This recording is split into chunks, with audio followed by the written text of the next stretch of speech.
we spent some considerable time presenting on the realities of the budget and what it means for our towns. And I'm actually going to speak this way if it's okay with you, because I know we've been talking about this for about a decade. But there was a PowerPoint that I put together last year that was very long, very extensive. It's posted on the district website now. So tonight I wanted to just take 12 of the slides. I was challenged to see if I could do it in 5. I failed miserably. But the purpose is, before I say that, there are copies over on the side. There's 100 plus color copies and then another 50 or 60 black and white copies. But so I'm calling this How Did We Get Here Part 2. So again, I don't want to rehash the entirety of the presentation because it would be 45 plus minutes. But as Dina referenced, there's a need for advocacy. We have a job to do tonight, and that's a local job that we have to figure out between the committee and the towns. But there's a larger picture here that it's important that you understand as you are speaking, writing, emailing, calling our state legislators, that there's some context that you need to understand in order to be fully equipped to have those discussions. So again, the point tonight, just to briefly, last year's presentation on that second slide, we looked at 15-year trends, 2002 to 2017. Those have not been updated. There was actually a chart that's later on here in this paper that was included in the forum a few weeks back. And rather than adding an additional year of data, that 15-year snapshot still is a very valid picture.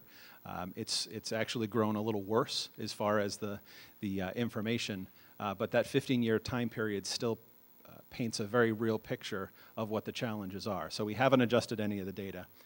But last year we talked in detail about why costs are rising while enrollment's in decline. That was a question we heard over and over again. And again, on the website, tritonschools.org/budget, last year's presentation is included with the FY19 materials there. And it paints that picture and answers the question why. Again, it goes through a reviewing of the Chapter 70 formula and the failure on the state's part to fund. It details the increased burden on the towns, and then confirmed last year we were at a crisis point. We used the word crisis last year. This year it has a whole new meaning. But this year, again, I want to just a brief refresher. So again, focusing on the Chapter 70 issue and the impact that it has on our towns. On the bottom slide on page 2, I wanted to focus on the 2 factors. Actually, you've heard the term the Foundation Review, the Foundation Budget Review Commission. That was a legislative action where they reviewed the entirety of the foundation budget, Chapter 70, and brought up the inadequacies and things that are unfunded, or underfunded rather. There are 2 issues or 2 angles. There's an issue of underfunding, which it identified both the cost of health care and the cost of special education services as being underfunded in the formula by over $2.2 billion. So there's the issue of funding, and then there's secondly the issue of a broken formula. And so the second piece is what we are jumping onto unique as a region. There's 53 academic regions, 84 total when we include vocational technical regions. But that secondary issue of how the formula doesn't treat regions fairly is where we're focusing our energy. The underfunding of the formula is a statewide issue. The brokenness of the formula for a regional school is a unique school or a unique challenge to regions specifically. So I want to take on those just to point out some issues with those two cost factors. So health insurance alone. So if we looked at a 15-year inflationary rate, you could write this up on the U.S. government websites. Over the 15 years, it was a 33.41% inflationary increase. Our health care costs increased 182.94%. So therefore, our health care costs have grown 5.5 times the inflationary rate. That is the problem that the Foundation Budget Review Commission outlined to say there's an under-assumption in the formula that's taking dollars away where we don't have any option but to spend them. And it's important to that final bullet there that we have made significant changes to our plan design over the years. There's a difference in the cost share from 75-25 down to 70-30 as far as a cost share. And then we've made significant plan design changes for our employees that have further required more out-of-pocket costs and expenses for employees that have further decreased the rates. The second item that has not followed the inflationary trend is special education costs. And before we even get to the slide, it's important to note, anytime that the argument, at least I can speak for us, anytime the argument about special education costs being an out-of-control driver has nothing to do with the rights of those students to receive the services they deserve. There's no implied message here that we're saying that special education services shouldn't be provided. But when we have services that require medical expenses or just exorbitant costs, while they're justified services, they can't be borne out of a local budget constrained by Prop 2.5. Chairman Perry is nodding strongly in the front row. They are costs that cannot be contained in the structure that has been placed on the towns. So as a point of reference, again, the same 33.41% inflationary increase. Our special education cost increase over the same 15 years is 95.9%. So special education costs have grown at a pace 3 times the inflationary rate. And you can see on the pie charts on the bottom of page 3. In 2002, it was 75%. Sorry, I gotta get my glasses on my nose. Close to 76% was for the everything else. And now, with the budget as it stands as of 2017, or it stood in 2017, there was less than 65% available for the rest of the budget and spending. On to page 4.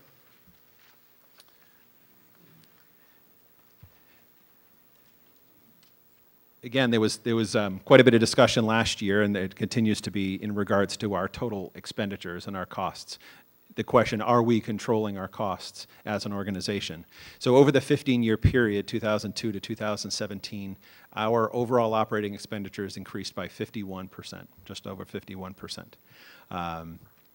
As a 15-year increase, that's over $13.8 million.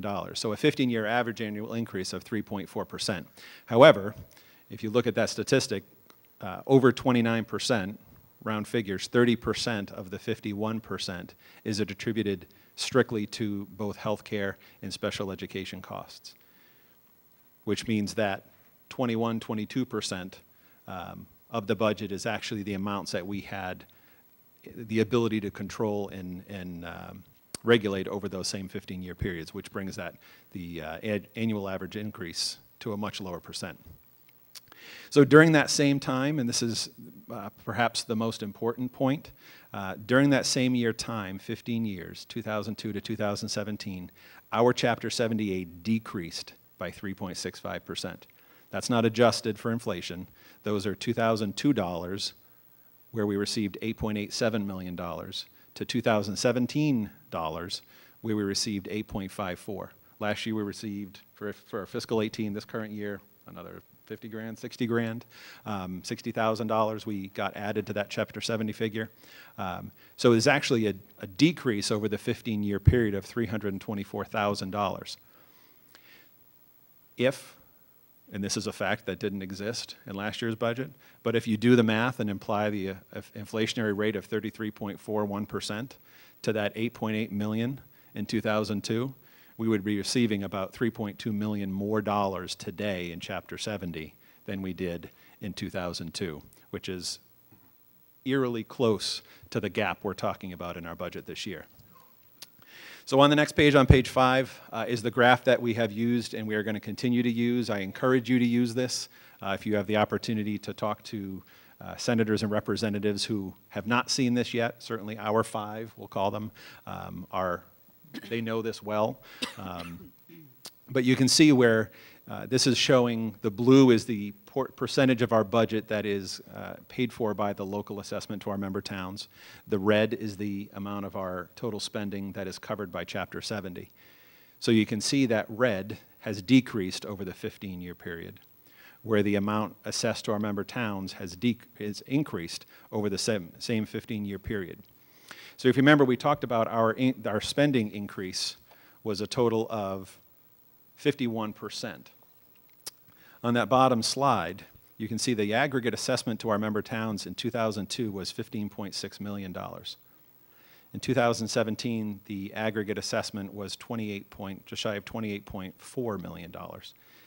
So while our expenditures have increased by 51%, the assessments to the member towns have increased by close to 82%. That is the problem. The graph above, the statistics on the bottom, paint the picture of how the Chapter 70 formula is failing regional schools.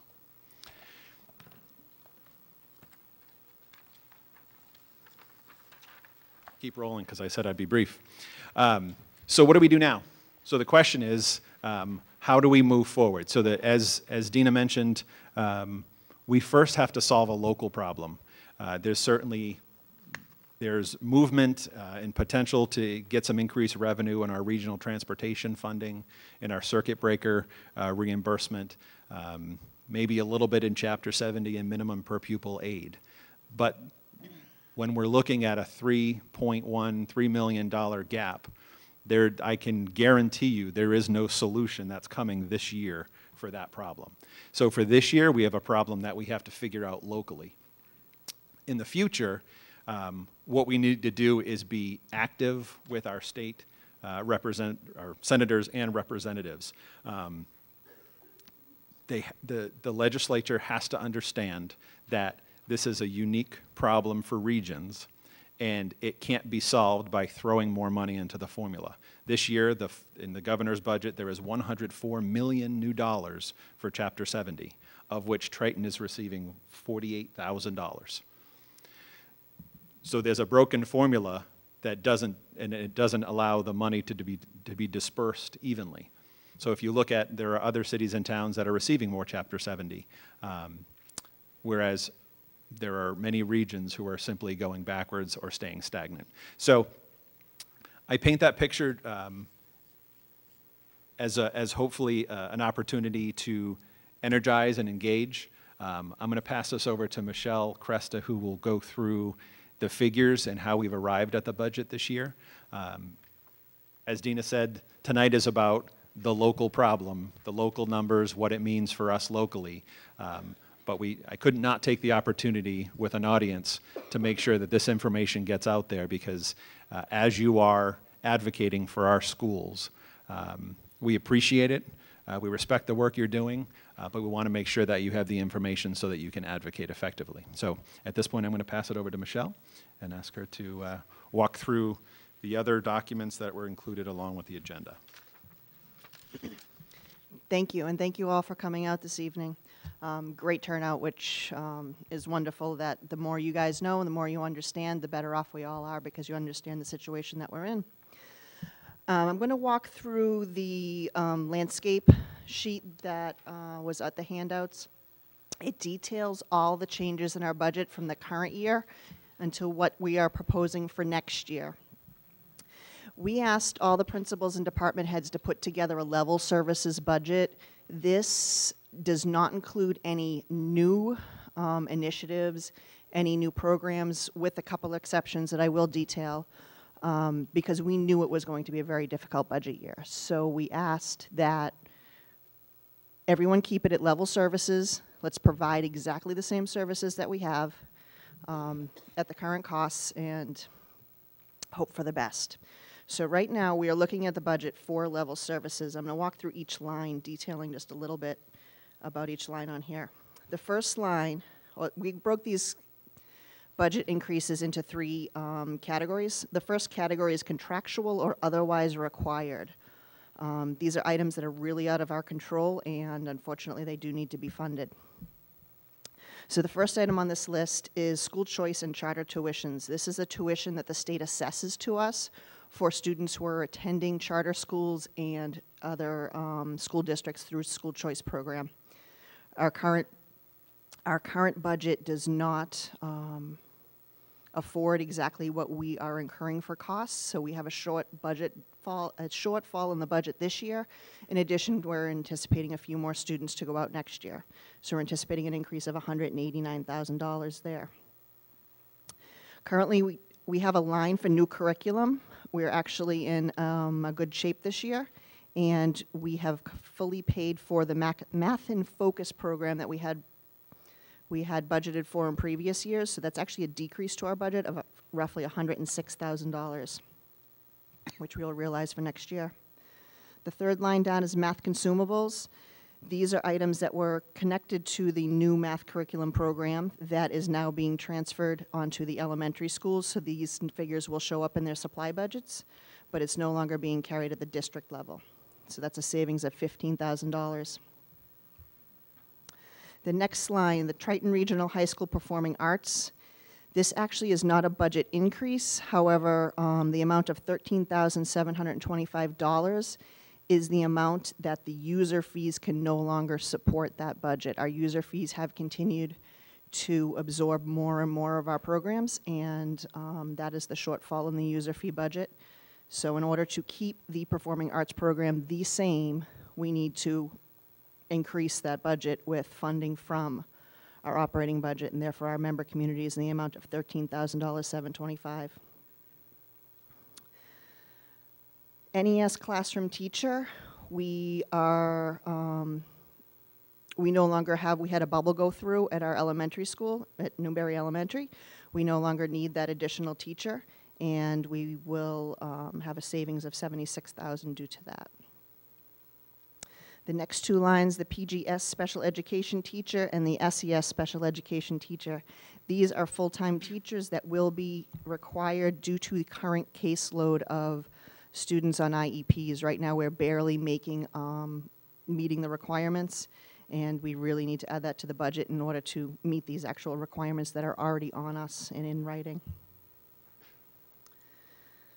Next line, general operations administration, a decrease of $18,000. We currently have a payroll service that we use a third-party payroll. We are bringing these operations in-house and saving roughly $20,000 by doing that. Actually saving more, but the net cost will be about $20,000 for this year. Utilities and facilities, we have locked in our gas and electric rates at really great rates, lower than we're currently paying, and we're anticipating a savings of about $65,000 altogether in the utility lines. Transportation, we are anticipating an increase of roughly $71,000. This is for our regular day buses and some homeless transportation, which fluctuates depending on the students that we have currently classified as homeless. The next line is portable defibrillators for all schools. There's a new mandate going into effect July 1st, requiring all school sporting events to have defibrillators within a 2 to 3 minute location of a sporting event.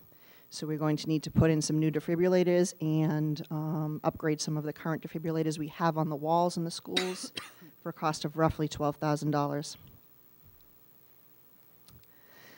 Salary increase for the steps and COLA for all the unions that have settled contracts currently totals $921,000 for next year. Currently, we use our school choice funds to primarily offset the cost of staff members. This year's current school choice revenue that we are receiving from sending other students out of the district, or from other students attending other districts, we receive a revenue for that, and that's paying for the staff, some of our staff, and right now we are seeing a shift and a decrease in our school choice revenue that's coming into us, so therefore that shift needs to go back into our budget as well. Same thing for grant and revolving funds. Our grants and revolving funds can no longer absorb about $80,000 in staffing costs.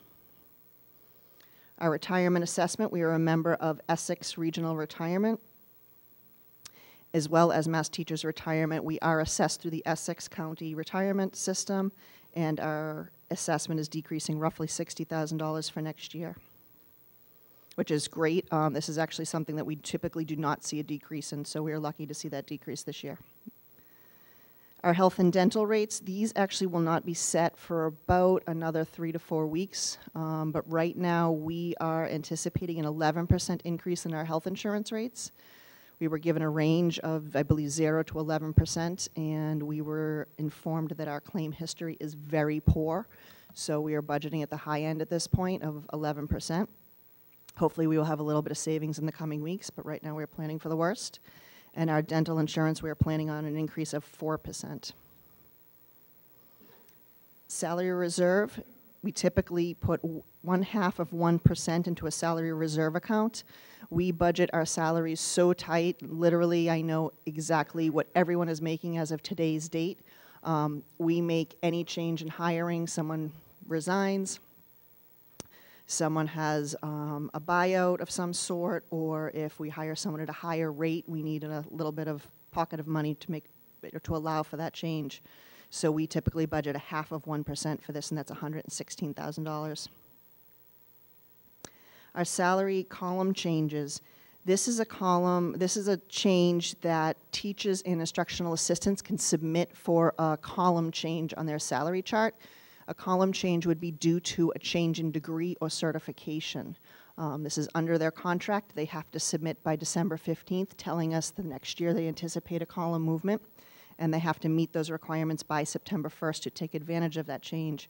Currently, the forms that we have received this December total $166,000. While not all the employees will typically meet that, they actually did this year. So that number is rather high, and that's the full number of everyone who has submitted for a column change anticipated for next year. The next line, special education tuitions, $854,000. This is one of our largest increases. It is not necessarily, it is due to a few new students moving into the district. It also anticipates a current number of students who we have on placements and that we know of, who we've marked as potential outplacements. But it should be noted that the total special ed tuition cost has not fluctuated much over the past few years. It's actually the funding that has fluctuated. The reimbursement we receive from the state has fluctuated significantly over the past few years. So while we do have some new students that we have to absorb in our budget, a good portion of that budget increase is also due to that funding no longer being available. And the last line in that particular section is special education transportation. This is the transportation for students that are placed out of district in specialized schools. That budget overall is roughly $1 million, and that's going to increase about $22,000 based on our current cost today. So that top section totals just over $2.6 million. We feel that these are absolute necessary costs. There's really no wiggle room at this point. The only way that these could really decrease, I mean, besides a small amount here or there, you know, saying that we're going to save some health insurance if the rates come in a little lower, the only way we can really save money there is layoffs, unfortunately, which we'll talk about in a little bit. Our second category is cost avoidance. There's a severe risk or severe impact. First line in this category is math specialists at Newbury Elementary, Pine Grove, and Salisbury Elementary. Currently, we have a half-time math specialist at each of the elementary schools. Our recent data in terms of math really is showing that we need these math specialists to become full-time. A few years ago, I believe, before my time here, they were full-time. I believe it was a cut a couple of years ago. We tried putting them back in full-time last year. We were not able to do that. And so this year, once again, the principals and the administration feels very strongly that these math specialists need to be full-time. This is one of those exceptions that is not necessarily a level service budget, but very much needed.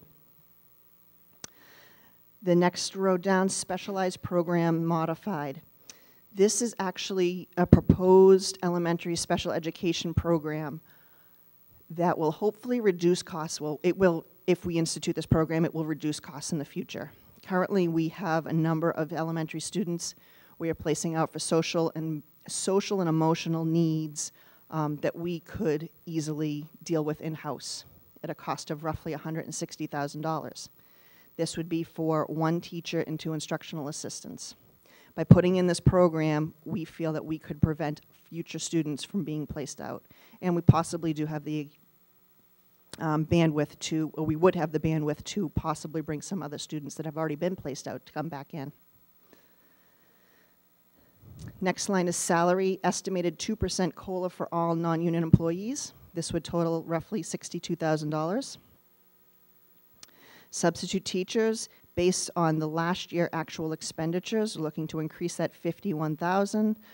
The substitute teacher costs do fluctuate slightly, but we certainly do not want to have a huge shortfall in this line, so we're proposing to bring it up to what we actually spent last year. Intrusion alarm repair. Currently, we're looking for $20,000 to repair an intrusion alarm. While this is absolutely not necessary or mandated, it is a safety item. Triton Regional High School, Middle School stair tread replacement or maintenance. We currently have a number of stairwells. You may have noticed if you came down either one of the stairs here that really are in tough shape. We're trying to avoid some tripping hazards. We're constantly cutting off the corners of them to keep them from hanging. But really, it's a tripping hazard, and we want to make sure everyone is safe. So those replacement of, I believe it's 6 stairwells, would cost about $27,000. And lastly, in this section, Raptor Visitor Management Software. This is a one-time cost to put a program into all of our school main offices that would scan visitor IDs, such as licenses, and scan them through the sex offender registry, so that when anyone comes into our schools, it's not a staff member. They would have their names and information put through the sex offender registry, and it would actually print out a badge with their photo on it and the fact that they did come into our school and was screened today. So we think that's a very well spent $7,000 for one-time cost. That section totals $442,000. And the last category, very important, high risk or high impact. And you will notice that we did not put our lower priority items on here. And we also do have other high priority items that we did ask for as an administration team or as principals, but we're really trying to keep the absolute necessities placed before us at this time. So the last category, the very important, the first 5 lines are IT general services, NES general services, PGS general services, and SES general services, and middle school general services. These are really the costs when we took a glance at the level services. These are the costs that would actually bring the budgets into line where level services and supplies are for those budgets. These lines also do include the $5,000 increase for each of the elementary schools for the math consumables that was taken out of the section 1 above. The last couple lines in that section, the middle school Chromebook lease, we're looking to lease 2 additional carts for MCAS testing. Currently we have a number of carts, but we also borrowing some from the high school, and in order to borrow a Chromebook cart for MCAS testing, it's a little more involved than just wheeling it on over. The carts have to be put into testing mode. They can't be used for about a week, so these takes the carts out of circulation for other classes to use until the testing session's complete. Then below that's the high school general services and supplies, $91.55, which that is similar to the other schools. Each location did a general services and supplies. These are detailed in other budget documents that will be put on the website if they're not already there. And the last line in this section is a high school Chromebook lease for special education. And that's just a lease of 7 machines for a total of just over $800. So that category totals $48,112. All of these items that I've detailed total a net operating expenditure increase of $3,130,272. Should be noted that the next box down, potential change in revenues, these are the 2 amounts that have been proposed by the governor's budget that was released a few weeks back. Our regional transportation revenue increase is being estimated at $36,244. And our Chapter 70 revenue increase is being estimated at $47,840 for a total of $84,084. And currently, the governor's, currently we are anticipating 65% reimbursement on circuit breaker costs, which is for the special education tuitions. We do, there is some talk this year that may be increased to 75%, but at this point we received just over 64% in the current year. And we'd like to have a little bit better information before we anticipate an increase in that line. So the summary of charges. Our current operating budget is just over $39,033,026, and our current estimated general operating revenues are $9,742,641. So our net operating assessment to our three-member communities totals $29,290, $385. This is the current assessment that the three towns are paying.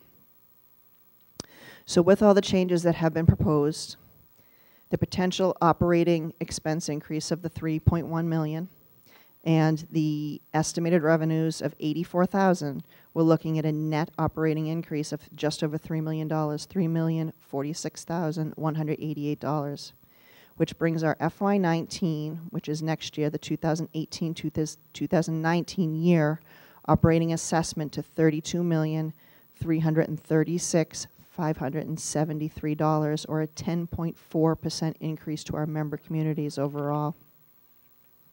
And this should be noted that this 10.4% increase is really a budget increase to us of 8.02%. So that's where you're seeing the expenses rising faster than our revenues are rising. If I can just jump in and add, so I'd allow you to get a drink. TritonSchools.org/budget, information is there that led to these numbers. So this is not our budget process. There is a presentation from every school, along with a school improvement plan. There are presentations from district technology, curriculum, special education, general services. So there's detailed information. If you print it off, we're talking 100 plus pages. Sorry, I have it behind me. We're not going to provide binders to everyone, but all of that information is on the website, including a summary Michelle referenced. We prioritize all of the requests on the Saturday workshop. The committee spent hours we prioritized and discussed to make sure what are the items that we are saying are a must-do, down to what are those items that we are saying are important but are a lower priority. Something that you'll notice is not on any of this or these lists is late buses. We talked about that a lot last year. That was cut. It was tried to restored. It didn't work, so we remain without late buses. But at the end of the day, there are several items in that regard, in that level of spending that we are saying are important spending that are still not even on this list. And to say what Dina has mentioned and several people have mentioned many times, we're not back to adequate. This $3.1 million increase doesn't get us back to where we need to be. So just to put that into context, all that information that you, if you're interested to pour through that, you can see where the priorities are and what did and what didn't make this list. But I wanted to make sure that people didn't walk away thinking this is our entire budget process. Thank you. It surely is not. It would have been really quick if it was. On to the page titled FY19 Budget Assessment Scenarios. It has three colored boxes, the green, the peach, and the blue. So this is just for discussion purposes only at this point. This is a what-if scenario if our budget is passed and the member communities could afford it, is what would happen. So the top box, the green box, is the scenario if the $3.1 million increase that I just detailed to you was approved. This would mean an increase to the assessments of just over $3 million and the 10.4%. This would, given the allocation percentages and the net school spending requirements of each community, this would result in an increased assessment to Newbury of $888,029, increased assessment to Rowley of $987,479, and an increased assessment to Salisbury of $1,170,680. And while we all are aware that none of our member communities can afford this under the Prop 2.5 guidelines.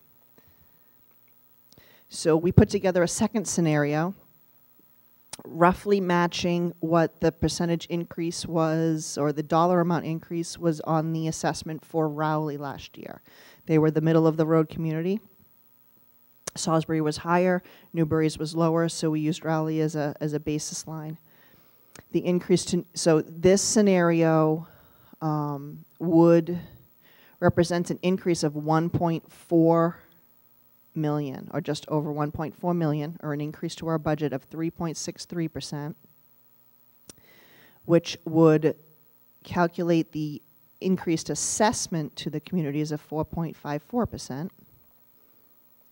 And this would actually be cutting $1.6 million out of the budget that I just detailed to you, and it would result in approximately a layoff of 36 individuals from our school district. This situation certainly would be felt by every student and every staff member in our district. It would certainly be felt community-wide. So this scenario, which is more in line with what the communities may be able to afford under the Prop 2.5. I'm not saying they definitely can, but a more realistic assessment in terms of what happened last year. Newbury's assessment would increase $383,224. Rowley's would increase $423,841. And Salisbury's assessment would increase $523,851 for a total of the $1,330,916 in increased assessment. And the last box on that page, of the last colored box rather, would bring us down to an increase of $734,000 in our current operating budget. This was arrived at by meeting the guidance that Rowley has provided to us, stating that their increased assessment could be roughly $200,000 under their current budget scenario for FY19 due to the new growth. While we're not disputing what the communities can and cannot afford, this is realistic to what the communities could afford. And this would entail cuts of over $2.3 million to our school district. This would also entail approximately a layoff in staff of over 51 members of our staff. So this scenario would result in an increased assessment to Newbury of $182,806, increased assessment to Rowley of $200,064, and an increased assessment to Salisbury of $267,46, for a total increase of 2.22% to the operating assessment. And that would only allow for a 1.88% increase to our operating budget. Realistically, our fixed costs are well beyond the 1.8%. So this is really not an issue of us just cutting a little bit, because if we cut the few areas that we still have a little bit of flexibility in, such as the health insurance, maybe the substitute line, we don't need to account for the full $51,000 that we spent last year. Those little amounts together, we're not going to come up to over $500,000. So because our budget is so heavily staff-driven, we currently have, I believe, 425 FTEs, too many thousands out there. When I actually did the personnel sheet the other day, I tallied it up.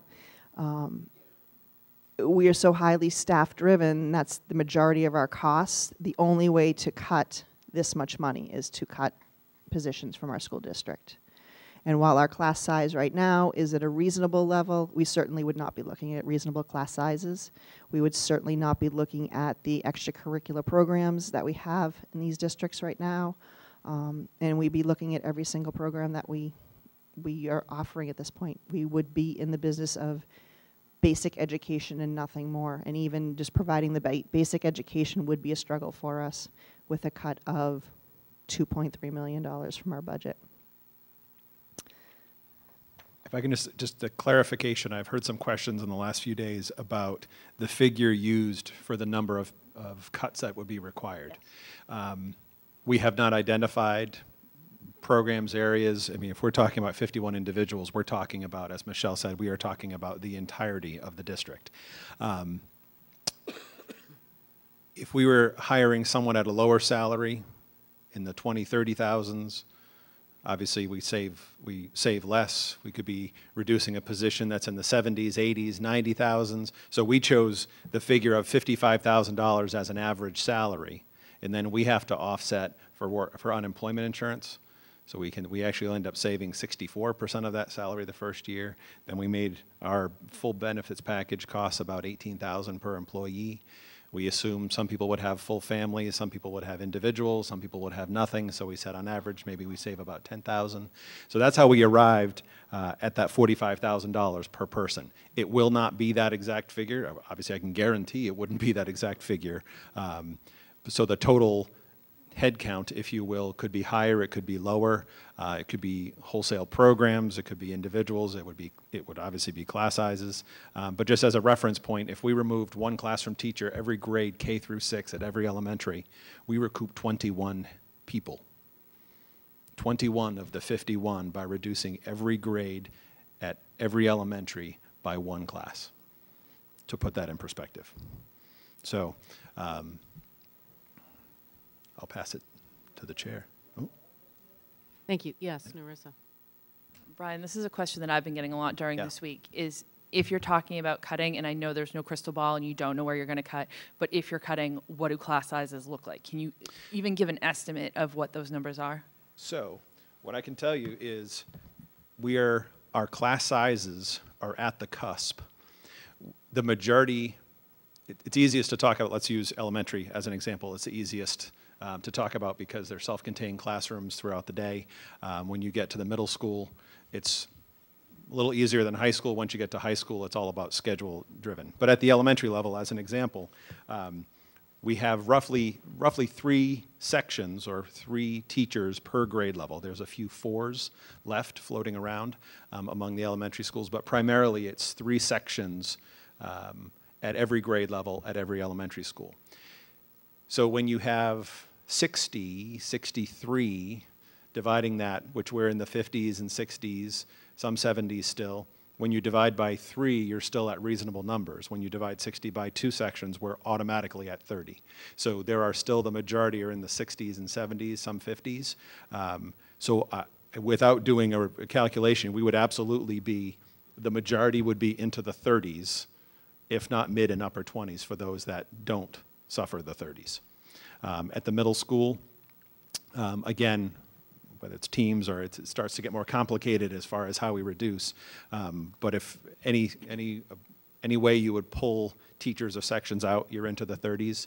And I think at the high school, it would be, the change at the high school would be, it's at that point, it's a matter of both the number of students in a class, but it's also the breadth of the programming that we'd be able to provide for students. So we could say we're only going to run a class if there's 25, 30 students in a class, but that's going to take out the electives, the non-core classes would all be gone then. So at the high school, it's about breadth of programming and experience for our students that would take the biggest hit. That's a good question. Okay. At this point, I'd like to move on to the public hearing on the budget. As a reminder to everybody, there is a clipboard there. Please sign your name and indicate what town you are from. When you come up to speak, you need to identify yourself, where you live, again, what town you're from, for the public record.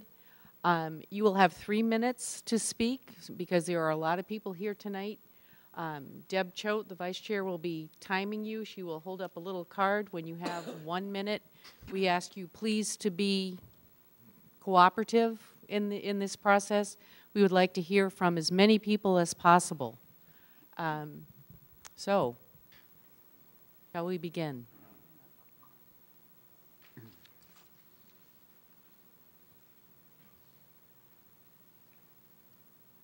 Whoever's first on the list, you can come back up to the microphone, please.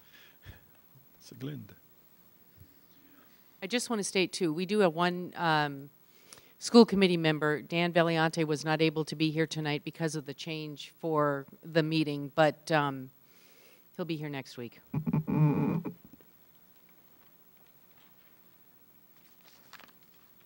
Should I begin? Please. Hi.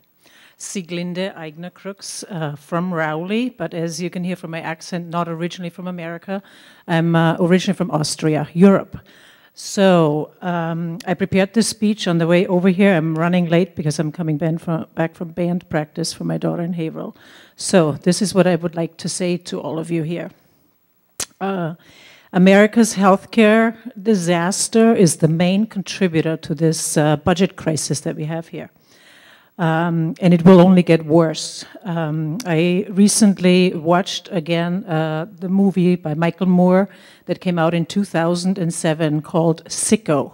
May I please, by a show of hand, see how many people have seen the movie Sicko?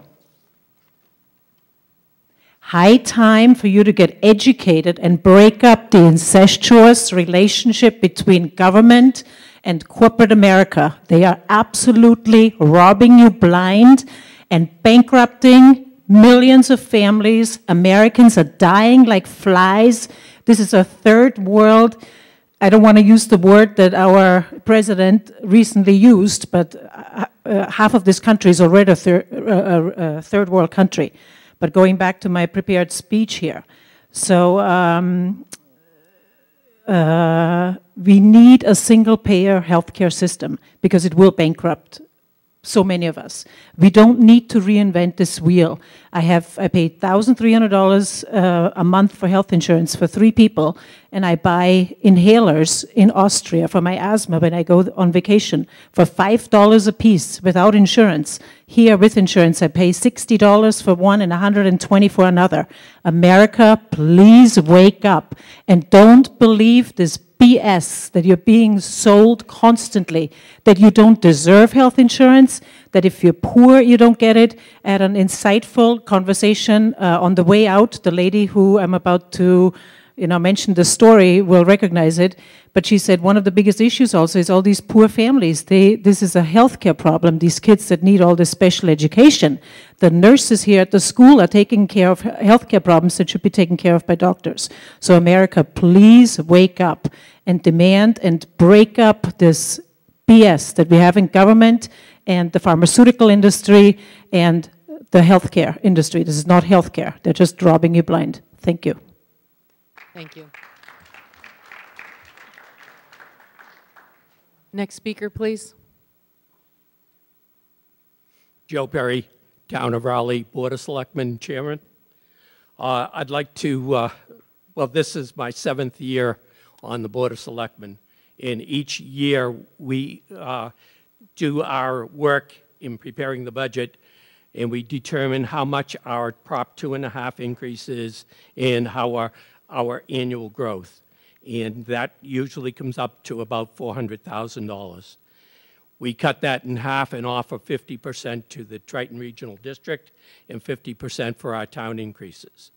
We've never, in the past 3 years, the Triton District increases to the town have been over 125%.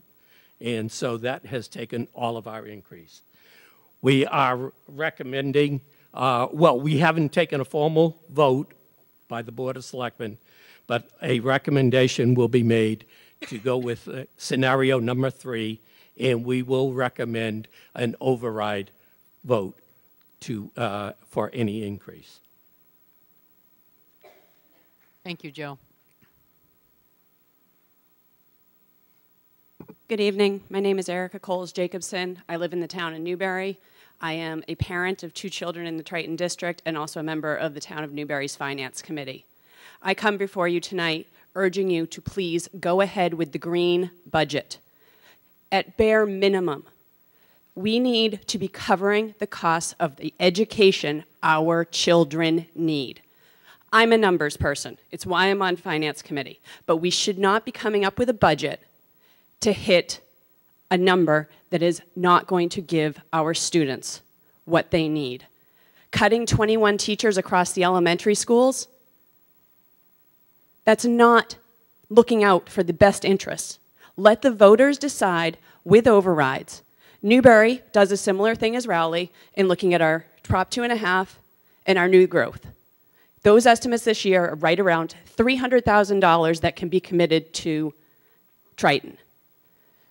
We know that in the last few years, I've heard members of our own board, members of our own town talk about how Newbury's gotten lucky on the budget because the assessments have been so low. We have not been lucky. Our children have not been lucky. Our children have lost the technology specialists, and those aren't coming back in this budget. They've lost things with the math specialists, reading specialists. Our children have not been the lucky ones, and they are the ones who deserve it. Our towns have resources. If you bring an override to the town, parents who care, homeowners who don't have children in the schools will care.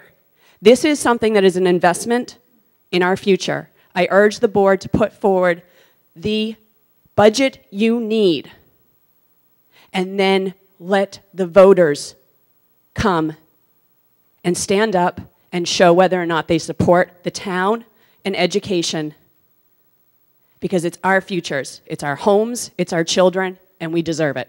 Thank you. Thank you.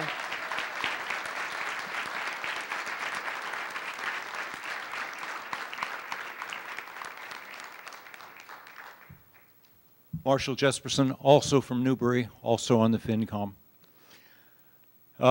We did a study in Newbury, and all the towns are running really, really well-crafted budgets to try and get everything we can for the town. But since Prop 2.5 has been in here, we have lost in real dollars over $1 million a year. Between that and unfunded mandates from the state, we have degraded the educational experience in the town from when my children were here. The educational system in the town is one of our chief assets. It is why people come here. Not only that, it is what we owe to the country. This is the future, not only of Newbury or Massachusetts, but the entire United States.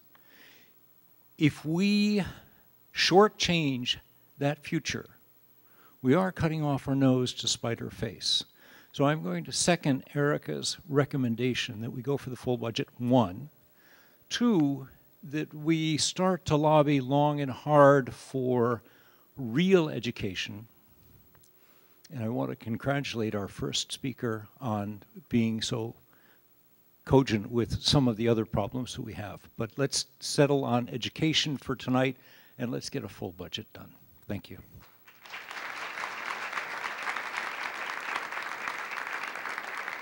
Thank you. Next speaker, please. Good evening, Larry White, Town of Rowley. I'm also the chairman of the Finance Committee. Just to reiterate, the Board of Selectmen, the Finance Committee, and the fiscal staff have all recommended scenario 3. Now you're going to say, well, of course, we pay the less. If you look at fiscal 18, this year, for our budget of $6.8 million, which is taking out all of the school expenses, Rowley's expenses increased by $20,922. Now in scenario 2, okay, where we give all of our increases in taxes and new growth to Triton, and Rowley gets nothing, okay, the equivalent staff reductions, because we have very little expenses, the equivalent staff reductions in Rowley was 19 people. You talk about 36 staff reductions, you're not trading off 36 humans for pens and paper clips. You're trading it off for humans from Rowley. You think this is bad. If you look at fiscal 19 and 20, the projected cost increase over scenario 1 for this year, okay, is about $2.179 million. So in other words, the problem doesn't go away. You can fund it at scenario 1, and next year we're going to have even a worse problem. Thank you. Thank you. Next speaker, please. It's a bit tall for me. Hi there, Ben Day from Rowley, 34 Pleasant Street. A little bit too short now. First off, I wanted to thank this body for doing all of the due diligence, presenting it, walking through it, having patience with it. I'll say that I think I speak for a lot of people here when I say that, you know, we've come to trust you, and you've earned that, and I think that you're a, you know, a very capable body of managers doing the best they can with a fiscal situation that's unsustainable. For the here and now, yeah, cutting 36 or 51 educators and doing so to compensate for the rise in healthcare and decrease in state funding and increase in special education, and all of which is an essential ingredient, I think is an unacceptable level of cuts. But everybody here is hurting, you know, to one extent or another. One-income families, two-income families, 1 child, 2 children, 5 children, rising bills all around. The healthcare comment wasn't wrong, but there's a lot of what's wrong that needs to be addressed here, right? So if it's a matter of selecting one bitter pill over another, yeah, let's go with the green one, but we need to put into place a plan that addresses the need for more revenues, that addresses the need for a true legislative strategy, that addresses the need for a true political strategy. And I separate the two because sometimes ridicule, demonstrations, and outrage can be separate and apart from but complementary to a legislative strategy. Now, I'll understand if this body is not in a position to manage that kind of multi-pronged effort to try to fix and bring back some of the funding that we need. So I'll put down my email address. If there are concerned citizens here who are interested in trying to play a part in one or several of those strategies, let's do it. And I will look to this body to continue to be the disciplined managers that they are, and to serve as a brain trust of sorts to direct the efforts of those who are willing to contribute. Thank you. Thank you.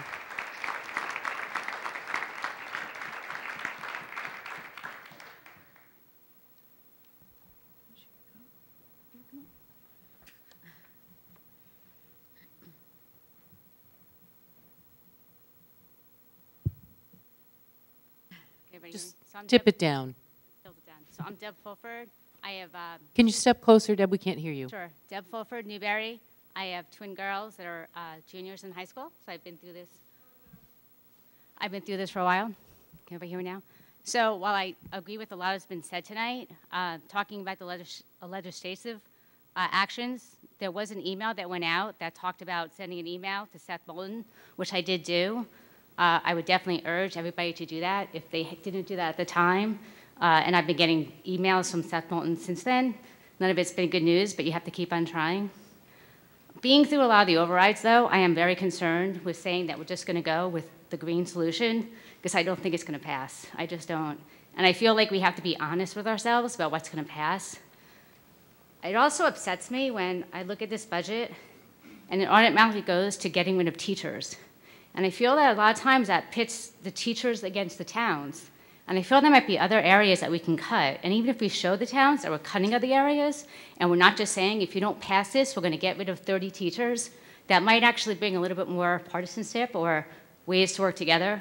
I do see a lot of things in here that, I don't know, I don't want to go through it. I trust you guys like everybody else does. But if you could just maybe think about other ways to cut or other ways to do more economic solutions than just getting rid of teachers, I think that would go a long way. One thing that I know other people have had in the past, at least from the high school level, is open, if there's no teacher, then there's no sub.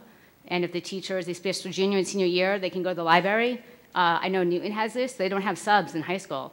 That might be one way. They also have open campuses where there aren't really, if they have done a study, you don't necessarily need studies anymore. You know, they could either have like a smaller amount of studies. If people are over, you know, if they're able to drive and they have a C or above average, they could actually leave campus and then come back if they need to. So there might be other ways we can think about looking things, not just within the budget, but also in our operating areas where we can try to get a more realistic budget that we hope might pass the towns and not have to automatically decimate and just kill some teacher jobs. Thank you. Thank you.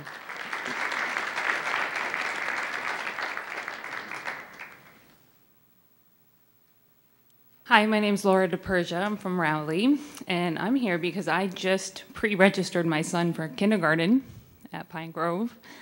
Decided to take him out of the private school to start, and this is what I'm coming into. So I'm very concerned as a parent, am I making the right choice? Am I going to run away from the problem, or am I going to join the gentleman over there and help and hold my signs up and say we have to fix this? But it's kind of disheartening because I hear mixed things from the towns. And I think part of that comes down to just there's different people in towns now, and we need to find a way to work together. There's younger families, and there's people who have been here a long time. And I see that we really need to come together to solve problems and not pit ourselves either against each other as far as our demographics and our age and where we are in our lives, because we all live here and we're all feeling what's going on. So I just hope someone can give me hope for my son that I'm making the right decision, because I don't want to be one of your statistics as someone who leaves to go to a private school because he can't get what he deserves at a public school. Thank you. Thank you.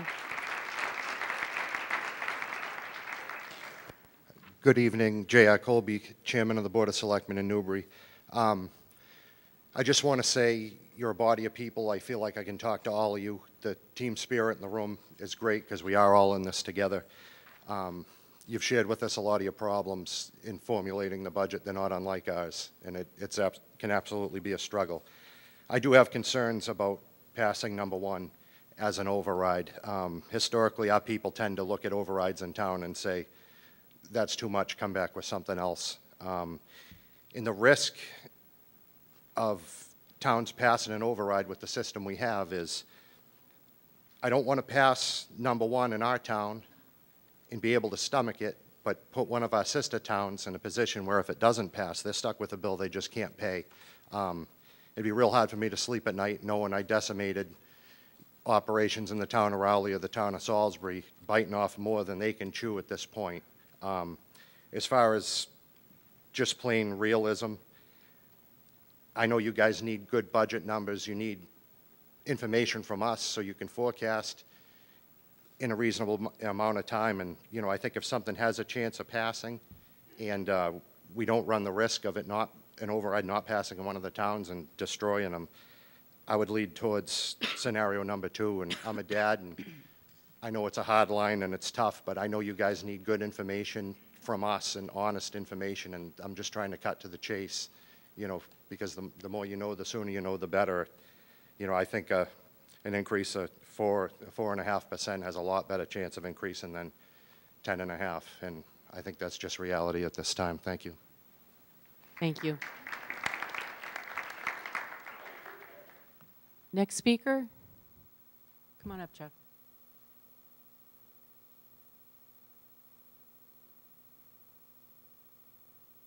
Good evening. I also want to congratulate you for all the time you've put into to this, and I know it's a serious concern.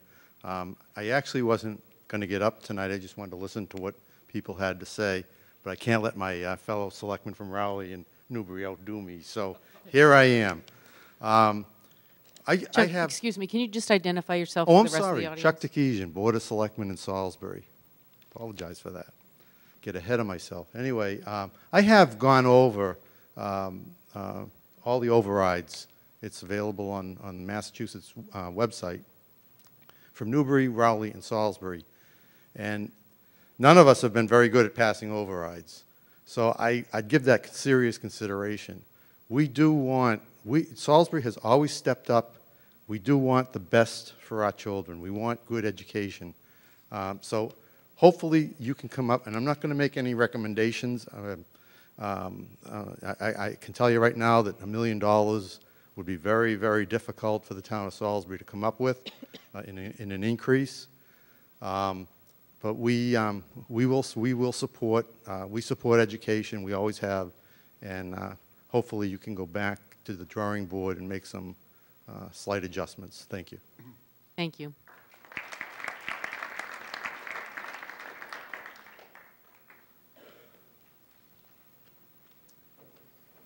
I just would like to remind all the speakers, too, to please make sure you are letting us know who you are if you haven't signed in already.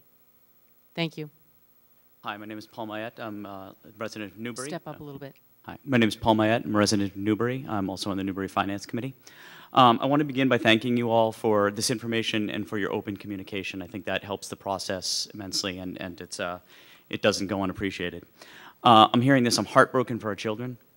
And for the teachers, and I think that needs to be said here. You've got teachers who will now be facing the stress of either potential layoffs or potential increase to an already untenable workload. And I think that, everybody in this room, I hope you'll remember that your children's teachers will be going through that for the rest of this year and thinking about that. I'd like to join my colleagues on the Finance Committee here in Newbury in encouraging you to push for scenario number 1. I think that we, already faced cuts last year. I don't think we can afford more of that. And then I would like to encourage everybody in this room to take this information and do our job of sharing the communication that they have done with the people around us, with our friends, with our neighbors, with our families, anybody we can, get them out to the town meetings and get the votes that we need to pass this. It's not a measure of what other people are going to do. It's a measure of what we can do if we really make this information known across the community. So, thank you. Thank you.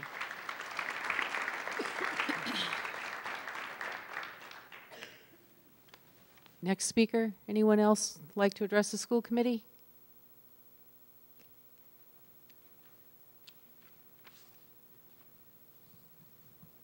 Hi there. I'm Eileen Walwork, and I'm a Newbury resident. I have kids in the elementary school and in the middle school. I'm also a member of the Triton Education Foundation. I just want to kind of give more support that we should go for option number 1. We have faced cuts over the last several years, and it's time to say enough. We need parents to get angry. We need parents to come, rally. This is our rallying call. We've got to fix this because we cannot continue to cut. It's just going to continue to decimate our schools. And option number 1 doesn't even have late buses or some of the essential services. We need to start moving up and stop going down. I know you had mentioned about trying to form a group, maybe to have parents help. I urge you, connect to Triton Education Foundation. There are a group of parents who are trying to get additional funds into the schools to give microscopes to classrooms. Stuff like that is so important and so critical that even with this budget, the schools still can't afford. So connect to Triton Education Foundation, and they will help to be a voice as well to try and rally all the communities. Thank you. Thank you.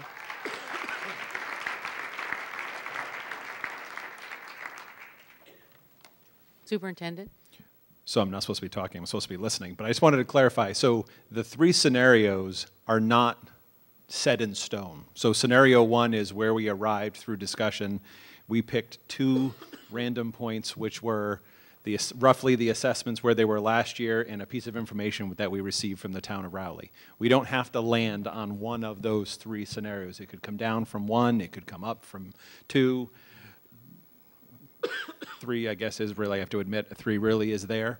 But just to make sure that that's clear, that these are not the only 3 scenarios being discussed. It's somewhere between 1 and 3. Thank you. Hi, I'm Alicia Greco. I'm on the Board of Selectmen in Newbury. I faced budget cuts with my kids in the past, and it's horrible. What's deeply concerning to me is what comes after tomorrow. Our 3 towns cannot buy our way out of this problem. If it is incumbent upon Newbury, Rowley, and Salisbury to fund Triton, we will all drown. We can't do it. We can't override our way out of this. The issue is at the state level. I want to ask anybody who is willing to help me get to the state we need to get into the governor's office. We have to make people understand and listen to the deep issues. And I know we're not alone at Triton. But that's the only way out. We may pass an override, but in 3 to 5 years, it's going to be looking horrible again. So the school needs help now, but there's a bigger cliff looming, and that is what frightens me the most. Thank you. Thank you, Alicia.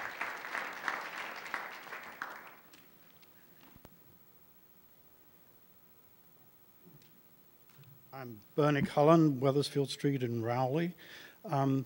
Like everybody else, I recognize the difficult job that the school committee and the school administration is wrestling with. But it's been wrestling with this issue for the last 3 years at least. Some people have been watching this process longer than I have, but for the last 3 years I've been watching this process. And each year it struck me as being the problem is just being kicked down the road. Now, I understand that part of the problem is outside. It's with the state, it's with the kind of the healthcare system, but we can't, or we have very limited control and impact on those outside forces.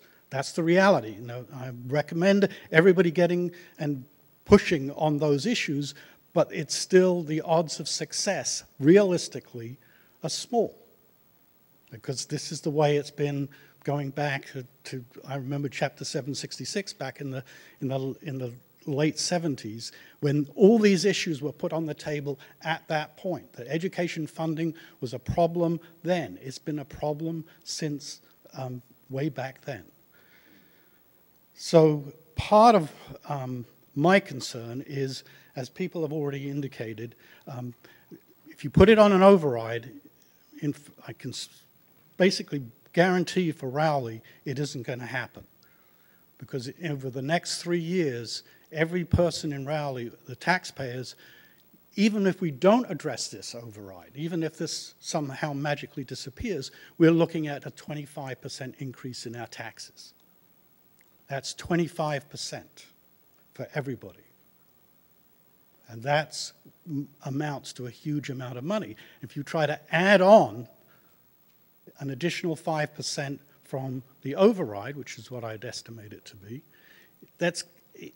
nobody is going to agree to that. It's simply not going to happen. I don't know about Newbury and I don't know about Salisbury, but I do know about Rowley, and that isn't going to happen. So if you come back and put on the ballot at something that looks like option one, it's not going to happen.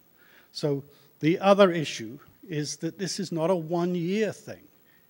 The same problem is going to occur next year and the year after. It's essentially baked in large measure, by the contracts that have been agreed to. There's no other way about it. That's going to happen again. And if you squeak through with 2 out of 3 schools, 2 out of 3 towns this year, next year you're going to go back, and what are the odds of it happening? So I urge everybody to think about not only the immediate solution, but the solution, a more systemic solution 2 and 3 years down the road. And it's going to take some really difficult and hard thinking and hard cuts. Thank you. Thank you.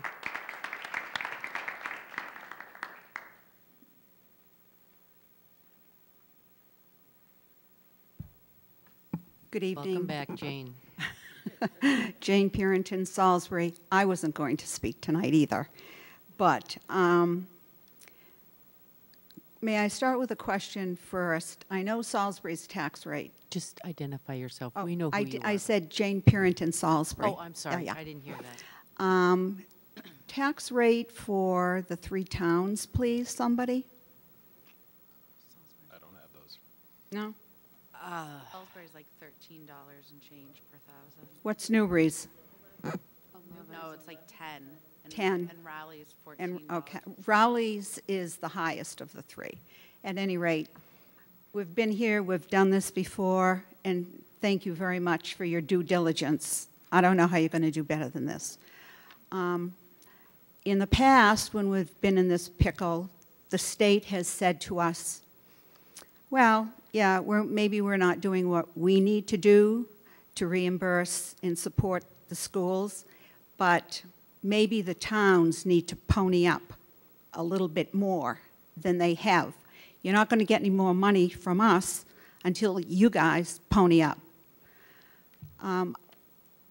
I say the green option is the best. I'm not a fan of it, but I urge everyone, this is about our children, our future, our property values. For 7 years, I have been officially an old person living on a fixed income, and I support whatever you need for quality education for these kids. It's about quality education for our children. Thank you. Thank you, Jane.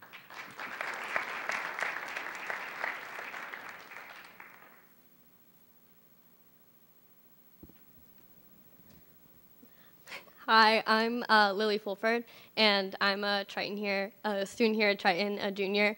And I've gone to Triton since kindergarten. I went to Newberry Elementary, and I remember when there were 5 teachers per grade when I was in Newberry Elementary, because we had a really big grade. We had 100 students in our grade.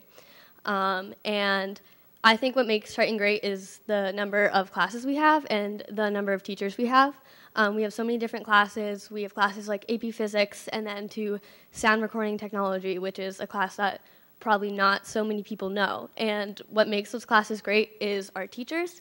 And if we get rid of a lot of our teachers, we're gonna have to get rid of a lot of those classes. And that concerns me, because like I've grown up like loving these classes, loving the different opportunities like science fairs and stuff like that that Triton has given me, and I don't want to get rid of that. My name is Madison. My name is Madison Butler. I'm also a student here. I went to Pine Grove Elementary School and went through Triton. I'm a junior now, and cutting the teachers really scares me because I like the diversity we have. In order for me to, this year we have a gender studies class, and I love that class. I get to learn about something and write about it and interact. But if we cut classes like that, we're not going to have that experience to expand. And we should talk to the state and make sure that we're heard so that we can get the funding to keep that. Because the towns can't keep paying more and more taxes, because eventually they're going to run out of money, and then the state's going to need to pay us more. So we need to ask them to help us out so that way we can expand, we can learn more, and then come back and help our school. So. Thank you, ladies. It was good to hear from students. I appreciate your comments. I'm Sean. Can anyone hear me? I can't see the thing, sorry. That better? I'm Sean Devonish, and I'm looking at all my bosses because I work at Triton Regional High School, and it's kind of nerve-wracking, but I was nervous, but then the students got up here, and it made me think I need to come up here and say something. I'm from Salisbury. I went to Salisbury Elementary, went to Triton High School, so it made me really think that obviously some people are going to think I'm just out for my job because, again, I teach here. But really, I went through the school district, and I know Mr. Forget brought up special education. I went through the special education system all through school. I'm legally blind, and I know that if some of these cuts are made, those are the students that get hurt the most, is the students that need the most, because I get it, they cost the most. I wasn't a cheap student. I, need a lot of enlarged equipment, things such as that. But if we make these cuts to teachers, I heard 51 was the number. I understand that that's what needs to be done sometimes needs to be done. But if you do that, the teacher morale will go down. I just recently graduated from Westfield State. They talk, when you go to graduate, they talk about what schools are good to go to and to teach. And when you bring up people getting cut, it's not going to look good. But you just got to think of what the ramifications of this. I know nothing about budget. I am a physical education teacher, to take that for what you will, but it's, I know nothing about this, but at the risk of looking like a fool standing up here not knowing much about it, I just thought I had to come up here and say something about what is going on with, what could happen to the school district itself. Thank you. Thank you.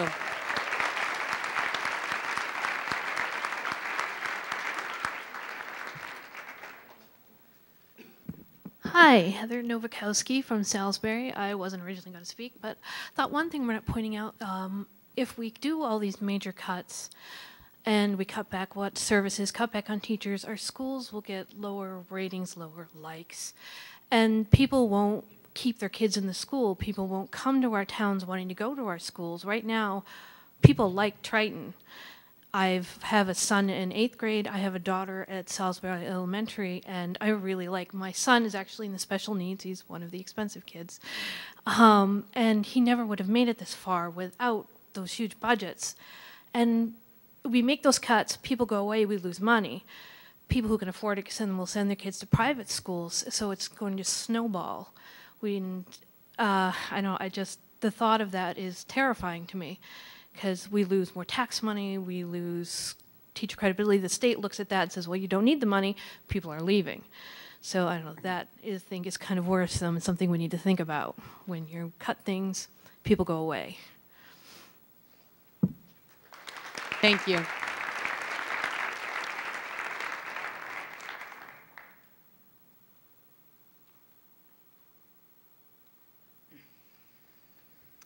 Hello, my name is Alexandra Floodman. I'm from Rowley, and I'm a freshman here at Triton. When I first heard about the budget, I can tell you right now, I don't know much about money. Math is not my best subject. But I heard like that when potentially 50 teachers plus could be getting cut, I know that that's something that I find very frightening, because what I love about Triton is all the opportunities that are offered here. My favorite class is my TV production class, where I get to go and I get to learn and experience a hands-on experience on how working with television and doing that, which is something that I would love to pursue.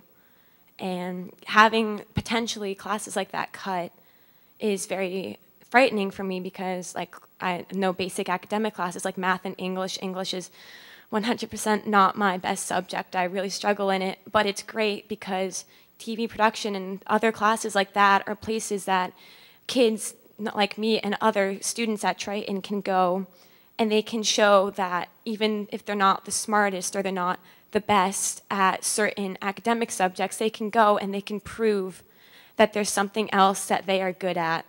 And also with the opportunities that we are offered with here at Triton, like I know I have a paid job currently that I've gotten through the school, and I also get to go and I get hands-on experience filming basketball games, football games.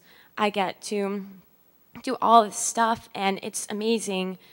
But with these teacher cuts, I know that those opportunities could be taken away, and that is something that frightens me a lot. Thank you, Alexandra.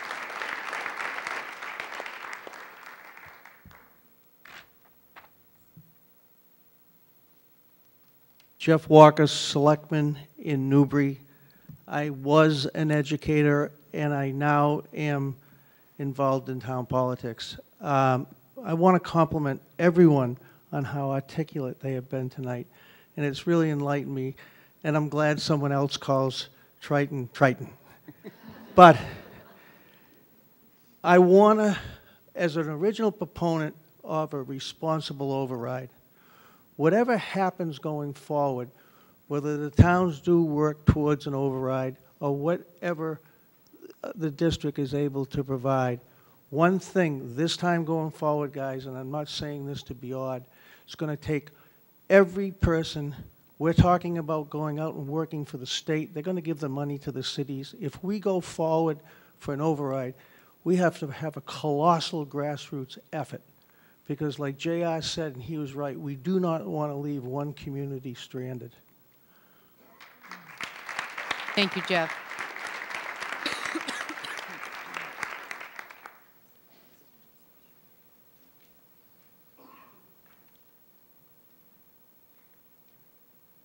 My name is Ellie Davis. I live in Rowley.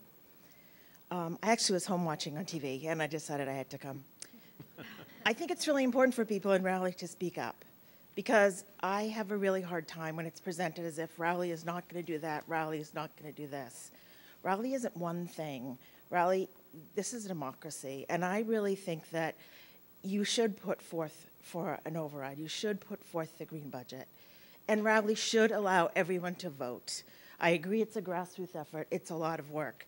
But if we don't even get a chance to vote for what we believe in and what we want to do, and we aren't even allowed to work hard for that, that's a huge loss. I also want to support the student who spoke about her television work. My son is a senior, and if it wasn't for the performing arts and the marching band, he would have struggled so much more in school here. When he wrote his college essays, every single essay was about performing arts and marching band. Every single essay is that's what he talked about. And he's a really good student. He does well academically. But what he talked about and the passion that he has for the performing arts was what got him through this school. So I urge you to support the kids. That's your job. You're the school committee. Put out the green budget, and then really make the parents take on the burden and do the work they need to do to help you. Thank you. Thank you, Ellie.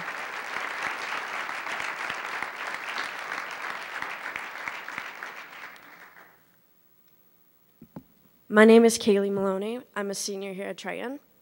I'm part of the marching band and the arts department.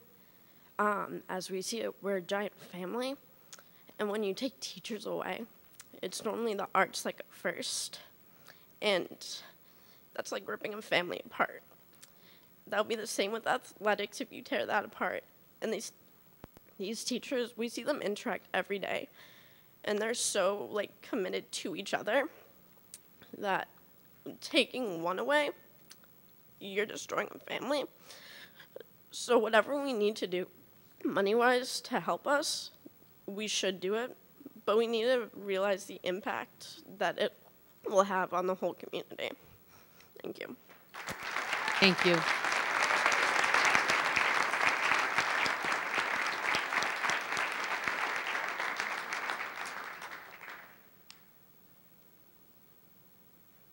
Would anyone else like to address the school committee?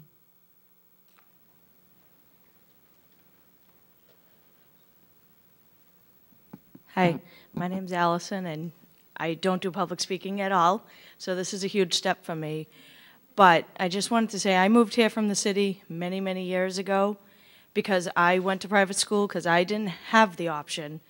The city that I grew up in had very, very difficult schools, so I had to go to private school. It was my parents who were able to do that for me. I moved here because I wanted my kids to be part of the community, part of the public schools. That's why I moved here. Number one reason was the schools, period, and that was it. I live in Rowley, and I wanted to back up what she said. Everybody keeps telling us what we will or will not vote for in Rowley, but you don't know if you don't put it out there. I live here. I will vote for an increase. I don't make $1 million. I don't make or anything like that, but my kids and everybody else, they're important. And the teachers in Pine Grove, I can speak for, they are the heart of that school, and they can teach those kids whether they have walls, ceilings, heat, or anything. And if they don't have, if they've done this and you're going to take those people away, that's what, they spend more time with our kids than we do. I have 3 kids in the school, and again, like I said, I'm here for that, and that's why I'm here. I pay taxes in Maine. In Maine, on our tax bill, there's 2 bills. One bill is our taxes. The other bill is 100% directly what goes to the schools. It's not like I cross it out and don't pay it because I don't send kids there, because my property values also are there. But I just want to say that I think Rowley gets, people tell us what we're going to vote for, but they don't give us a chance. So you never know what you'll get if you don't try. Thank you.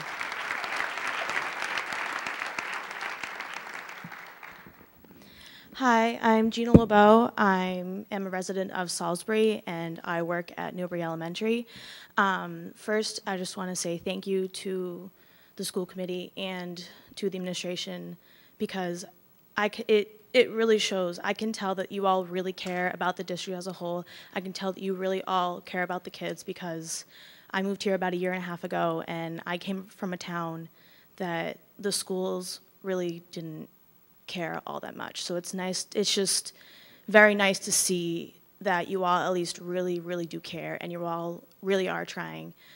With that being said, I think it is super important that you ask for the best option possible, even if it's not exactly what it said in the green box, but you've got to go with the best option possible, because if you don't, I mean, it's important. You have to at least try, because that's how we'll all know that you really, really, truly do care, and we all know that you do, but you got to really show it by at least asking for the best option possible, because if you don't, just think about how it's going to make all of us feel about how you feel about the school and about the kids. So just keep that in mind. Thank you.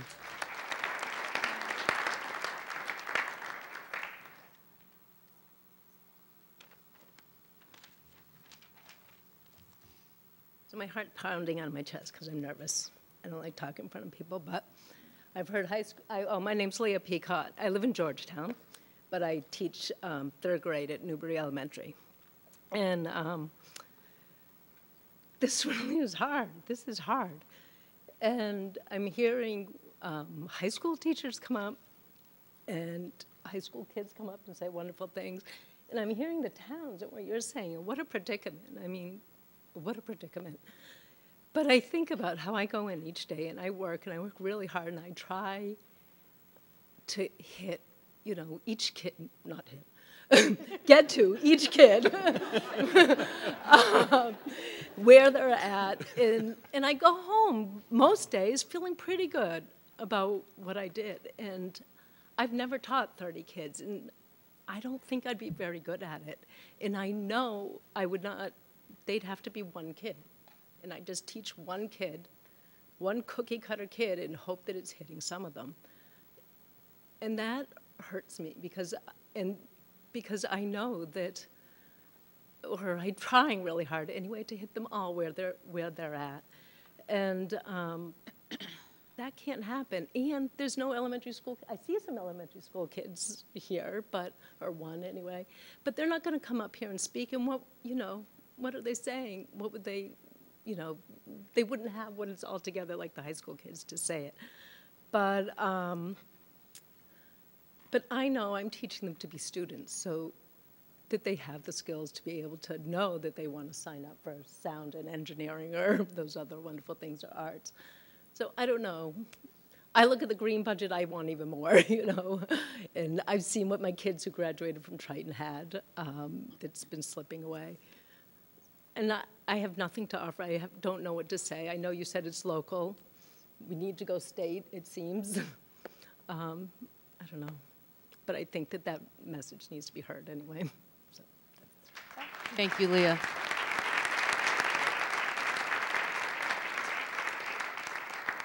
And just to clarify, I meant to say that tonight's discussion is local, but I agree, we have to go statewide and beyond, but we have to focus tonight on what we have before us. But yes, please, write those letters, make those phone calls. We need the state to hear us. Is there anyone else who would like to address the school committee tonight?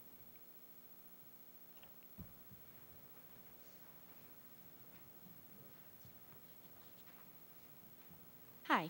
I also don't like public speaking, but I'm Andrea Bradley. I recently, within the last year, bought a house in Salisbury, so my child, if not hopefully more children, will go through the district. But I also teach special education at Newbury, and I just think,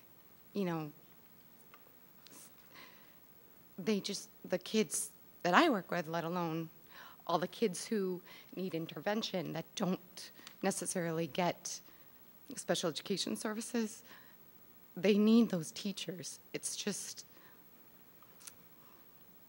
so sad to think what they're going to lose if it doesn't go, this money, it's not a waste to spend on teachers. It's just sad. Thank you.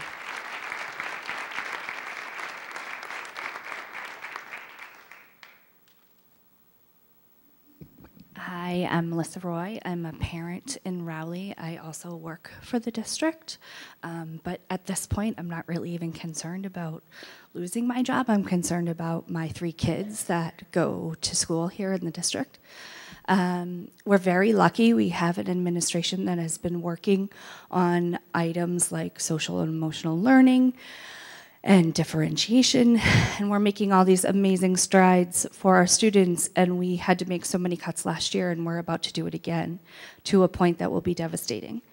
I am not super excited about paying more in taxes because Rowley, we just voted for new fire and police and other overrides, but there's no choice. We want people to move into Rowley, and we want people to go to the school. We want our kids to go to school with the kids that are next door and not go to a private school or school choice out somewhere else, and the district loses even more money. The other piece of that is with the social and emotional learning, it's not just your core classes, it's your classes outside of the core that, like these high school kids are saying, is where they're learning how to be citizens that give back to their community. And we can't just be a school that is math and English and science and history. There is more to being a responsible human being, and you need that as part of your school. So again, I do live in Rowley. I am not excited about new taxes, but please listen to everyone in Rowley and not just a few. Let all of Rowley make that decision, please. Thank you.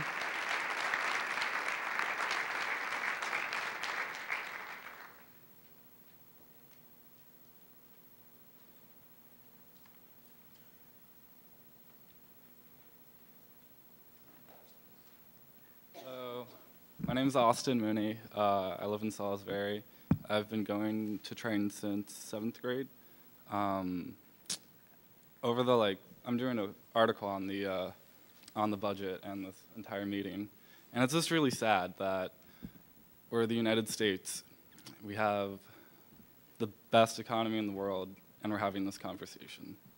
It's really sad to hear that we're going to be cutting 51 teachers from all of our schools. It's just, I don't know, because if I didn't have some of the teachers that were not core teachers, I wouldn't be up here talking right now. I mean, they've had such a gigantic, gigantic impact on who I've become, and it's not fair to them. It's not fair to the kids that are going to be growing up and the kids that need these classes to become functioning, working adults. I don't know. Sorry. Thank you.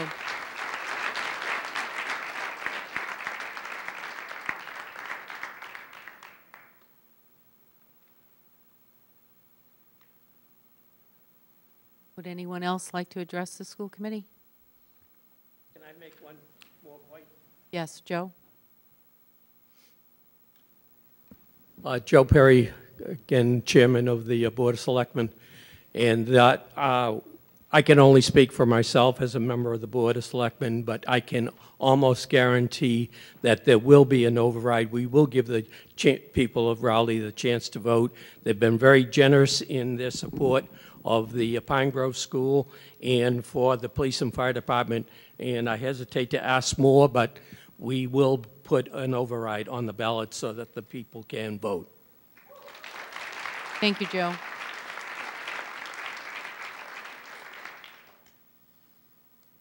Anyone else?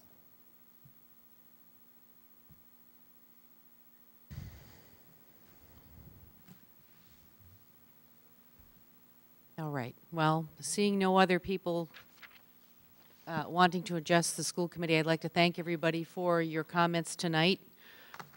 They were heartfelt. That was easy to see. At this point in the meeting, the school committee will do our budget deliberation, and at this point we'll have a discussion on what we heard or what we would like to suggest to the administration as far as looking at things that might need to be reviewed again to look for further savings. Having said that, anybody on school committee want to start the conversation? Sure. All right, Deb. Dina and I have both sat through a scenario similar to this 10, 12 years ago. And this is worse than what it was then, and we thought it was terrible then. I appreciate the fact that some of the speakers who spoke early on said that we need to go back and look for other areas to cut. And I think that both the superintendent and the business manager were pretty clear that that's been done. The budget was built differently this year, and it was a zero-based budgeting done by all of those who present a budget. So instead of taking what they had last year and working from that, they started from ground zero, which took them a lot more time. It was a lot more work. But I know that there was much less asked for this year than there ever has been in my almost 15 years on the school committee. I know overrides are difficult, but I also agree with some of the speakers that if that's what needs to be done, then that's what needs to be done. And if we want anything to succeed, we do all have to work together. All three towns need to work together, and it's really important. And the overrides have to come from the towns. They cannot come from the school committee. But I personally, I realize that the three scenarios are not etched in stone, as the superintendent said, but I personally would like to go for as close to the green one as we can get. Thank you, Deb. Anyone have any other comments?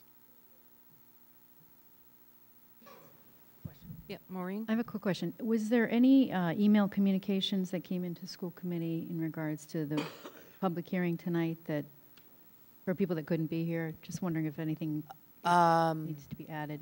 No. I don't, not that I'm aware of. Anybody else want to comment? Monique?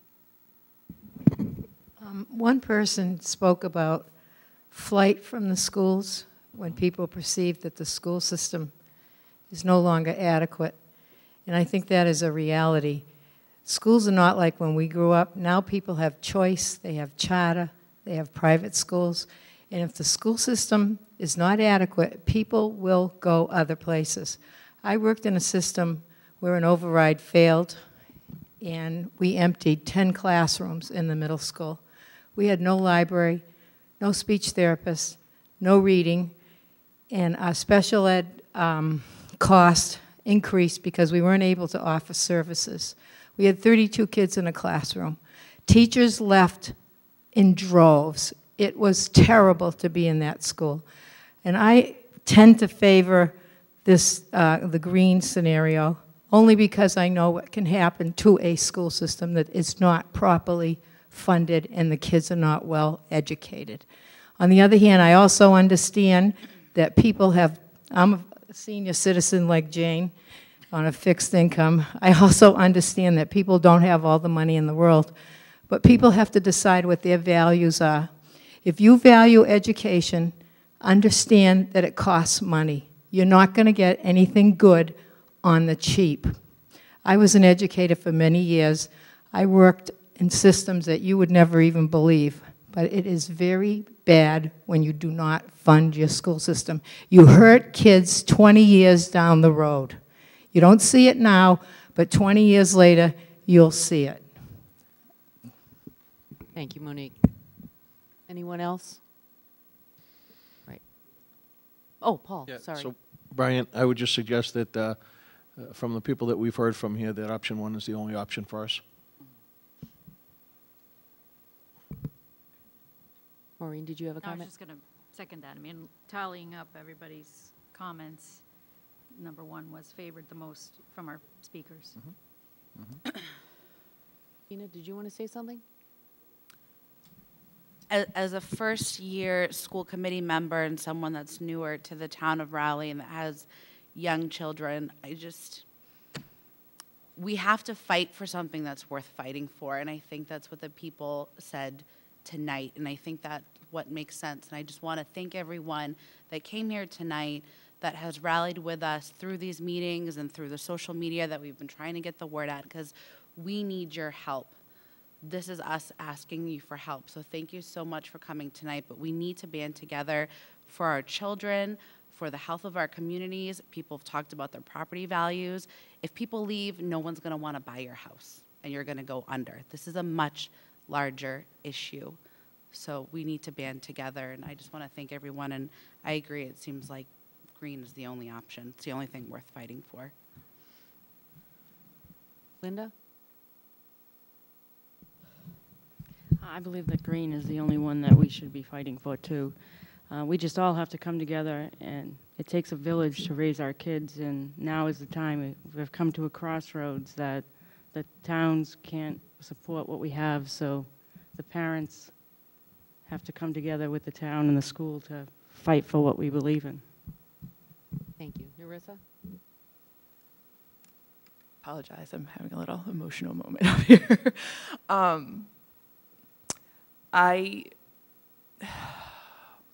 I grew up in the Triton school system. I admit I love Triton.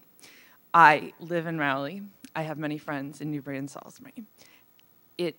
I think many people said it here tonight. It absolutely kills me that we are stuck between our school system and our towns, and it should never be this way. And I know if we go with the green, there are going to be neighbors of mine that are not going to be able to afford to live in town anymore. And I know if we go lower, we're doing a disservice to our students, and we're already doing a disservice to our students with the services that we're providing today. It's not adequate. The tentative budget, so I think there's many voices that we have yet to hear from, and I look forward to hearing from them over the next couple of weeks. The tentative budget is a high water mark. We can't do anything today, to my mind, but go for the green. Thank you. I actually have a stack of Chris Walsh, our facilities manager, was kind enough to supply me with school supplies.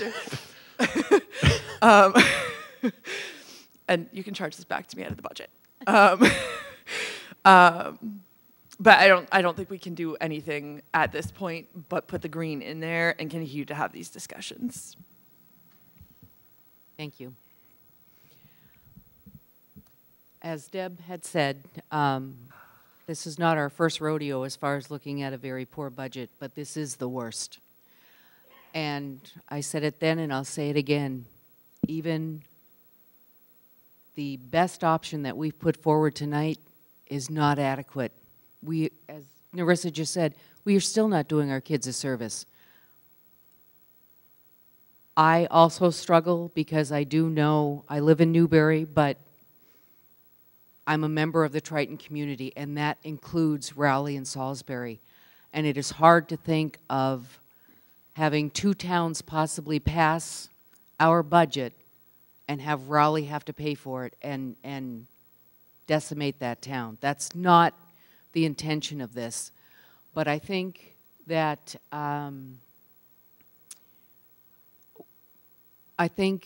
as a lot of the taxpayers said tonight, or the community people who spoke tonight from Rowley in particular, we need to be heard. You need to contact your boards of selectmen, whether it be Newbury, Rowley, or Salisbury. Tell them what you expect. Tell them what you will support. If education is important to you, you need to be prepared for an override. And I'm hoping that if overrides are placed on the ballot, that they're large enough to not just contend with this year, because that would be a short-term issue. We need to look long-term. Said it several times tonight, and I'll say it again, write those letters, contact the state. That's got to be some relief. They have to hear from us. It's horrible that it is, again, town versus school. That benefits nobody. Nobody. As Monique had said, she being a former educator, if we don't, even if we have 1 year of our students having horrible larger class sizes or cuts to programming, that doesn't get made up in the next 5 years. That's a long-term effect. We can't go back to a third grader who missed something in math because we had to not put in the math specialist again to full-time to help our teachers to teach the kids the new math program that we have, to help with their scores. And it's not about the scores, don't get me wrong. It's about what our kids will learn. But we can't go back to that third grader in 5 years and say, okay, we got the math program back in line, let us teach you that now. They've far beyond that. It hurts them. It hurts them for long term. It's not an adequate budget that we're proposing, but it's the best that we can do right now.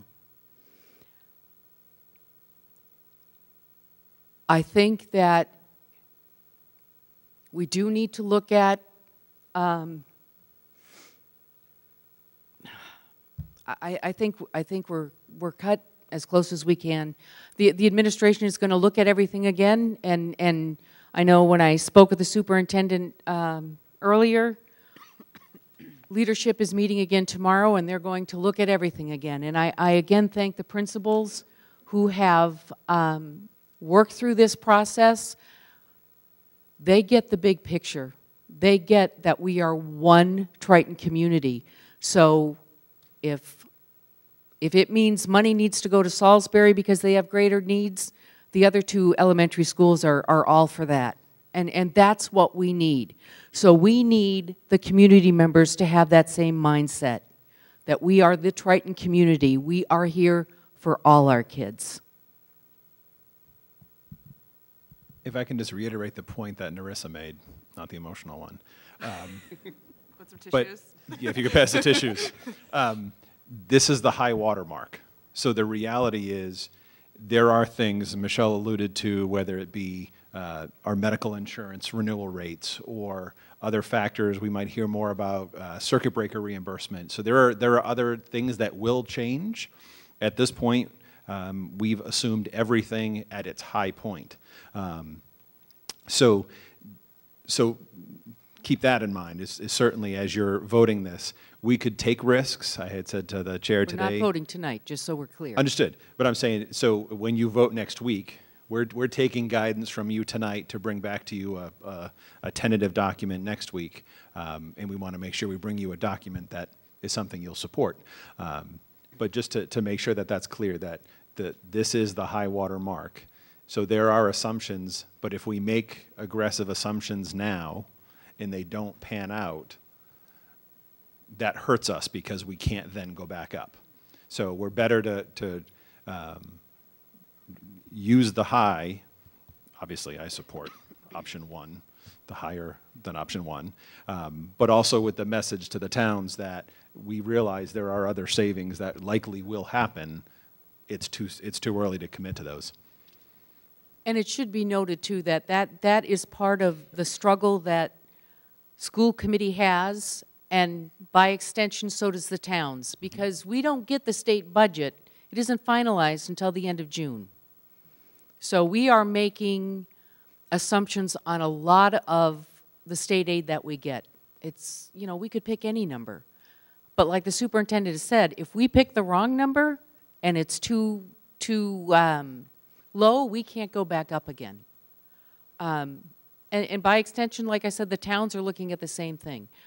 I truly do get that it is very difficult for them to plan their own budgets when over half of their budget is out of their control, because that's our domain. We have been working with the towns, sharing this information from the start, and they've been doing the same with us. So it's uncomfortable that it seems to be towns versus school again, and I urge everybody, write those letters, make those calls, talk to your local officials, even in town. We have to come together. Excuse me, Dina, this is Alicia again from Newbury Board of Selectmen. I don't see it as towns versus schools. You are our schools. You are us. Without Triton, our kids don't go to school. So we're in it together. Thank you. Yes, thank you. I also strongly disagree with this statement, towns versus schools. I didn't come here thinking that way. I dreaded all day coming here tonight and basically trying to deliver you accurate information so you folks can plan. You know, Raleigh and Salisbury, they're our sister towns. Well, there's a fourth sister, that's you guys. It's, you know, it's you guys and our children. We can't be divisive if we're going to make progress. I mean, this is a total team effort, and I really don't feel like it's towns versus schools. We just got to work together to try to find our way along here. Agreed. Thank you. Any other further comments from school committee? So I guess your marching orders are?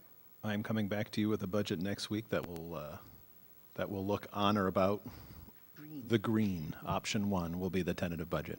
There will likely be some tweaks. Again, we're meeting tomorrow, and there might be some things that, but we're talking peanuts. We're not be Certainly small not potatoes. looking for no, $1 million, unfortunately. No. Yep. Right. Option 1 it is. Great. Do we have a motion to adjourn, please? Can you just remind people about the advocacy? Oh, yes. Again, the advocacy workshop is Monday night at 7 here in the library. And then the tentative vote on the vote on the tentative budget will be next Wednesday evening at 7 here. Do we? Thank you, Deb. Do we have a second? I'll second it. All in favor? Any opposed? Thank you. We are adjourned. Oh, you. Oh, okay. Thank you again to everybody who came tonight. Fully too.